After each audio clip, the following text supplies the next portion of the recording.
இன்று அவருடைய சத்தம். எழுதியவர் சகோதரர் சகரியா புனன் அவர்கள். நாள் ஜூலை 7. நாம் தூய்மையான சாட்சியாய் வாழ்ந்திட வேண்டும்.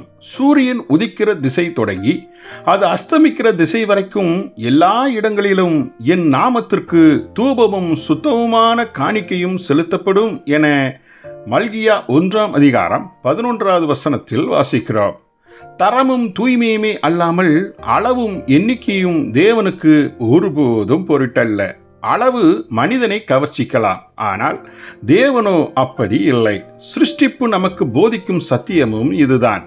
பூமியானது சிறிய கோளங்களில் ஒன்றாகவும் ஆகாய விரிவில் உள்ள நட்சத்திரங்களை ஒப்பிடும்போது கடுகு போன்ற சிறிய அளவிலேயே பூமி இருக்கிறது. இருப்பினும் தேவன் மனிதனுடன் வாசம் பண்ணும்படி இந்த பூமிக்கு இறங்கி வந்தார். இன்றும் உலகமெங்கும் உள்ள கிறிஸ்தவர்கள் தாவீது செய்தது போல தொகையிட்டு எண்ணி பார்த்து அளவிலும் எண்ணிக்கையிலும் திருப்தி கொள்கிறார்கள். எத்தனை பேர் மாறினார்கள் என்ற கணக்கின்படியே ஒரு சுவிசேஷகனுடைய ஊழிய திறமை இன்று நிதானிக்கப்படுகிறது. சபை மக்களின் அதிக எண்ணிக்கை, வரவு செலவு போன்ற அடிப்படையின் பேரிலேயே ஒரு சபையின் வளர்ச்சியும் இன்று கணக்கிடப்படுகிறது.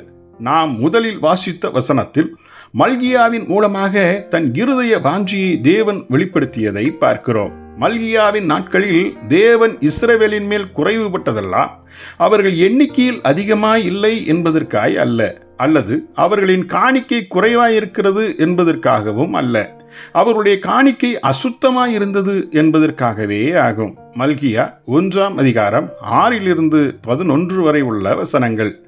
தேசத்தில் இன்றுள்ள கிறிஸ்தவர்களின் ஜனத்தொகை சதவீதம் குறைவாயுள்ளதே என்று இன்றுள்ள சுவிசேஷம் அறிவிக்கும் கிறிஸ்தவர்கள் வருந்தவோ அல்லது வருந்துவது போன்ற பாவனையோ செய்கின்றனர். ஆனால் தேவனோ தங்களை விசுவாசி என்று அழைத்துக் கொள்பவர்களின் அசுத்த ஜீவியத்தை குறித்த மனபாரமே அல்லாமல் அதில் லட்சத்தில் ஒரு பகுதி கூட கிறிஸ்தவ ஜனத்தொகையின் எண்ணிக்கைக்காக தேவன் வருந்தியது இல்லை.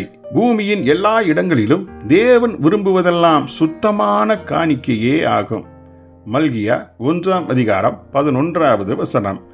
ஜெபிப்போமா. அன்பின் பிதாவே, அளவை அல்ல, நீர் தரத்தையே எங்களில் விரும்புகிறீர். வாஞ்சையின்படி உமக்கு தூய்மையான சாட்சியாய் வாழ்ந்துவிட எங்களுக்கு கிருபை தாரும். ஆமேன்.